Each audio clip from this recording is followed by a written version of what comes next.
I just need to make a few cosmetic alterations to your decor for my little soiree.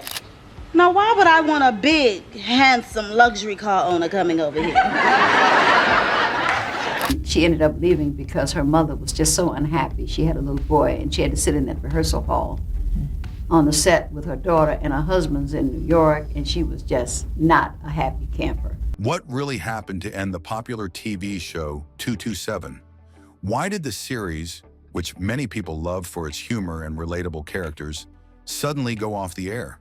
I'm glad to hear it. When are you moving? Was it due to low ratings? Or was there something else behind the scenes that led to its end? Exploring the real reasons why 227 officially came to a close and what happened to its stars afterward. Now, why would I want a big, handsome luxury car owner coming over here? Even though it's been years since it aired, 227 remains a beloved sitcom, and its opening theme song is unforgettable. The theme, which says, "There's no place like home," There's no place like home. I mean, no place, child. is sung by Marla Gibbs, the star of the show. You might remember her from The Jeffersons, where she played the sassy maid Florence. What are you doing with that apple? I was thinking of going fishing tomorrow, and I'm looking for a worm. Her voice over the opening credits is a warm reminder of family, friends, and the comfort of community. Before it became a sitcom, 227 was actually a stage play. Playwright Christine Houston wrote it based on her experiences growing up in a Chicago neighborhood in the 1950s. She even named it after the building she lived in, 227. The play was such a success that Houston won a Norman Lear Playwriting Award, which opened doors for her in Hollywood. Eventually, Marla Gibbs staged a production of 227 at her theater company in Los Angeles. She played the main character, Mary Jenkins, and people loved it. Soon, NBC saw the potential for a sitcom, and 227 found its way to TV screens. I just need to make a few cosmetic alterations to your decor for my little soiree. Now, Mary, all my get-togethers have a theme. Due to the popularity of 227 and its strong cast, NBC thought about launching spin-offs. The network tried to do this through backdoor pilots, which are special episodes of a show meant to introduce new characters or storylines for a potential spin-off. For 227, one of the main ideas was to create a spin-off focused on Jackie Harry's character, Sandra. Sandra was loved for her outgoing personality and sassy humor, and fans were excited about the idea of her having her own show. In one of these backdoor pilot episodes, the storyline was built around Sandra. But despite her character's popularity, the network decided not to move forward with the spin-off. There were many reasons why the spin-offs didn't work out. Some sources say there were creative differences behind the scenes. Others believe that the network wasn't confident the spin-off would match the success of 227. Back in the 1980s, the show 227 became famous not just for its comedy, but also for trying out new ideas. One big experiment happened when 227 producers decided to film an episode called The Audit just 28 hours before it aired. This was very unusual because sitcoms usually take weeks to finish each episode, but Marla Gibbs, who starred as Mary on the show, loved the idea. She thought it would feel fresh and energetic, almost like performing in a Broadway play. But I can see that isn't any good. You're just out for what you can get, and anybody you can get it from. The plan was to make 227 feel more like a late-night talk show, which was bold but tricky. NBC promoted the episode heavily, hyping it up as something really different. But when all was said and done, NBC decided that trying to produce a sitcom in the fast-paced style of late-night TV was just too hard to keep up with. Marla Gibbs even joked that nobody had asked her opinion before trying it. The network quickly went back to the usual way of filming, where each episode could take time to be polished. Another big attempt to shake things up on 227 was introducing a potential spin-off show set in a diner called Tootsie's Diner. The idea was to have new characters hanging out in this diner, with the chance for characters from 227 like Sandra and Mary to stop by for quick, funny chats. But the concept of a show based around a simple diner didn't quite work. And there's a little gossiping going on. But Mary's a typical housewife. The characters didn't have much personality, and the setting felt a little boring for a full series. The jokes didn't feel as connected to the familiar family setting of 227, so NBC passed on, making it a spin-off. Although the diner idea didn't go anywhere, one of the actors, Ron Glass, returned to 227 in a later episode. His character, Robert Stone, was originally an IRS agent who audited Mary's tax returns. In a funny twist, he came back as a real estate developer wanting to tear down the 227 building to build new condos. This shift from IRS agent to a real estate guy wasn't a big change in personality for Robert. He still had the same serious, by-the-book attitude. But it was fun for fans to see him again, causing more trouble for Mary and the gang. After 227 ended, Ron Glass went on to star in another sitcom called Rhythm and Blues. Now, wait a minute. We can't just fire him because he's white. There's laws against stuff like that. Good point. This show had a rather outdated premise: a white guy working at a black radio station. Unfortunately, Rhythm and Blues didn't last long, partly because its humor felt stale and out of touch, much like the old soft drink Crystal Pepsi, which came and went just as quickly. Right from the start, the writers make it clear they're trying to mix current news with sitcom humor, hoping the audience would relate to these real-life topics. But for today's viewers, some of the jokes feel a bit dated. The episode is like a time capsule of the 80s, capturing what people were talking about then: movies, the stock market, acid rain, and even political figures. The show quickly finds its rhythm when a character brings up a topic that's in the news and the others jump in with jokes. For example, Toots talks about watching the movie Platoon last night and jokes about its awards.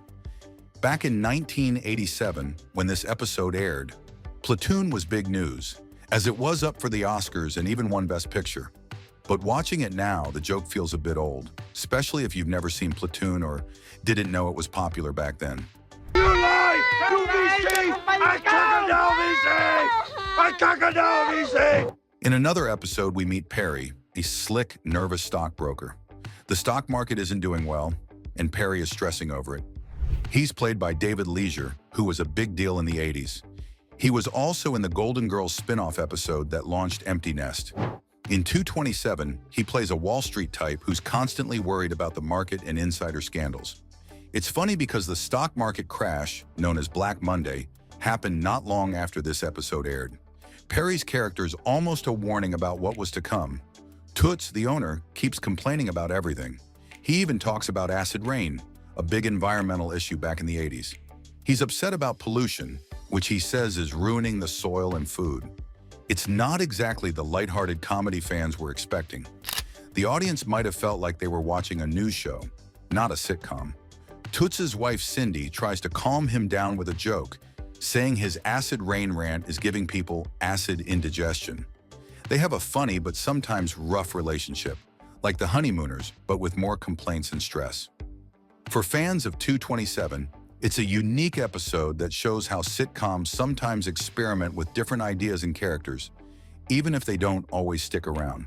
She ended up leaving because her mother was just so unhappy. She had a little boy, and she had to sit in that rehearsal hall on the set with her daughter, and her husband's in New York, and she was just not a happy camper. The show had a great start, but after the first season, the ratings started to go down. This means fewer people were watching the show. To try and get the audience back, the producers introduced some new characters in the final season. Some of the actors who joined the cast included Barry Sobel and Paul Winfield. They were brought in to bring fresh energy and new storylines.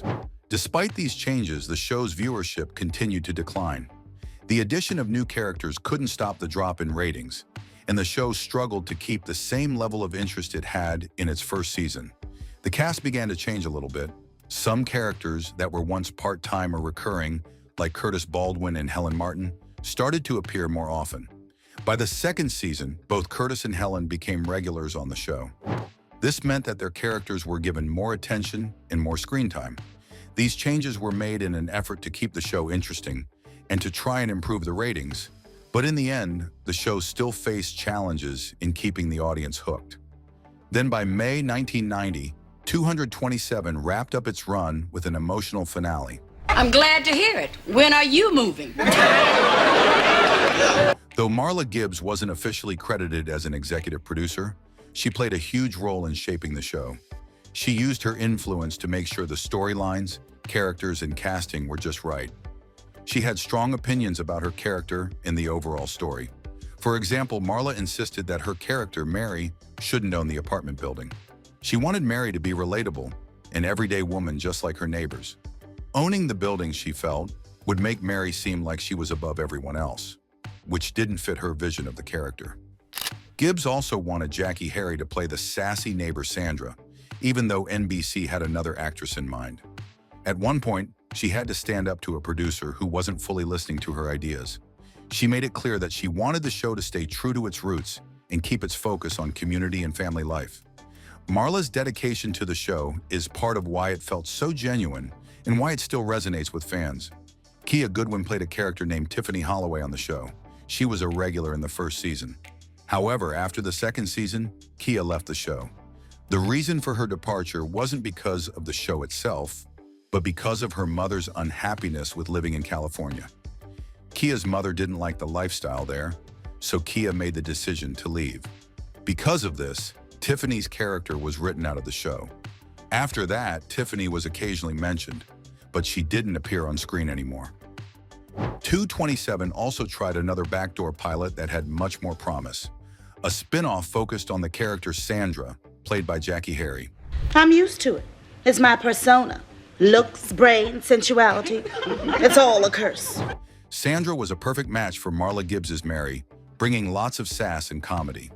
Originally, Sandra was only supposed to appear in a few episodes, but the NBC president at the time, Brandon Tartikoff, loved her so much that he extended her role to a regular character.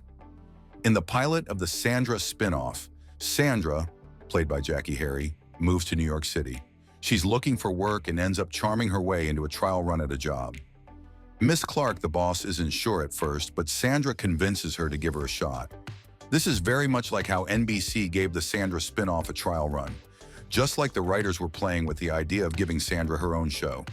It's all very meta, you know? Now, why would I want a big, handsome luxury car owner coming over here? In the show, Sandra meets Stephanie's boyfriend, Roger, who is up to no good. He's using Stephanie to get stock tips from her wealthy customers. Sandra overhears Roger's shady plan and doesn't like it one bit. She isn't about to let him get away with this. Sandra, always the problem solver, steps in to help Stephanie and teach her a lesson about self-respect. Sandra says, "I live life. I don't let life live me," showing that she's a woman who can handle anything thrown her way. Sandra also reveals her secret plan to get involved whenever there's trouble. She recruits Pearl, another character, to help her spy on Roger. This whole thing shows that Sandra isn't just a pretty face. She's got a sharp mind and knows how to get things done. She's like a detective who always gets her man, even if it means bending the rules a little. Mary, I just need to make a few cosmetic alterations to your decor for my little soiree. The pilot ends with Sandra laughing and having fun with her friends, both old and new. Stephanie seems to have gotten over her shady boyfriend pretty fast. The pilot sets the stage for Sandra to help out her co-workers and get into all kinds of wacky situations in the big city. There's even a will they or won't they relationship between Sandra and Zoltan, a guy she bumps into. But despite all the fun and potential for big city hijinks, NBC decided not to pick up the show for the fall 1989 season. Jackie Harry, who played Sandra, said that the production of the pilot was rushed. She was doing 227 and a movie all at the same time, and she felt that the Sandra spinoff didn't have the creative support it needed. The writers behind 227 had moved on to create Married with Children. What Peg means is, where are you from? What are your plans? When did you stop wearing a bra? And Jackie didn't have anyone to keep the same vision for Sandra alive. Funny enough, Sandra's move to New York wasn't even mentioned in the 227th episode before the pilot. It was like the writers just decided to forget about it, but that didn't stop Sandra from making a lasting impression. Even though the Sandra spinoff didn't get picked up, Jackie Harry was still a hot star. She went on to star in an NBC TV movie as twins and shot another pilot where she played an aspiring singer. However, she did return to 227 for its fifth season, but only for 10 more episodes. After that, Sandra was never mentioned again on the show. While the Sandra spinoff didn't make it, it's clear that Jackie Harry was still a fan favorite. The cast of 227 has stayed close over the years and continues to reunite. Marla Gibbs, who played Mary, even gave 227 fans a nod on the show Southland. There's even talk about a 227 reboot, though it's hard to say if that will happen with all the busy schedules of the cast. Behind the scenes, there was some tension among the people who worked on 227. Mara didn't name names, but it seems that she may have clashed with Michael G. Moy, a writer and producer. Michael wanted 227 to focus more on comedy, but Mara thought it should cover real issues that people deal with. This disagreement over the direction of the show became a big problem. Michael left after working on the first episode and didn't want his real name attached to the show as a co-creator. Instead, he used a fake name, CJ Bangs, to avoid being connected to 227. Also because people love Sandra's sass and charm so much that she quickly became the fan favorite. Mary, I just need to make a few cosmetic alterations to your decor for my little soiree. However, all this attention did stir up some tension on set. Some say that Jackie's popularity caused friction between her and Marla Gibbs, who played Mary Jenkins. Marla was supposed to be the main character, so it's understandable if she felt a little pushed aside by Sandra's rising popularity. But both Jackie and Marla have always said there was no real feud between them. According to Jackie, one day during a filming break on 227, Helen leaned out of a window and said, "You think you're the star of this, don't you?" Jackie, known for her bold and sassy character, wasn't shy about her response. She turned around and replied, "Yeah, you old expletive, I am." This interaction shows the feisty spirit both women had, on and off the screen. It's clear that working on 227 wasn't just about acting. It was about strong personalities bringing the show to life. Oh, this is fabulous! Now, because of the success of the show, Jackie Harry became a huge star in the 1980s. She was everywhere, appearing on Saturday morning TV preview specials, gracing magazine covers, and even singing in network promos. In 1987, Jackie won an Emmy Award for Outstanding Supporting Actress in a Comedy Series, making her the first Black actress to win that award.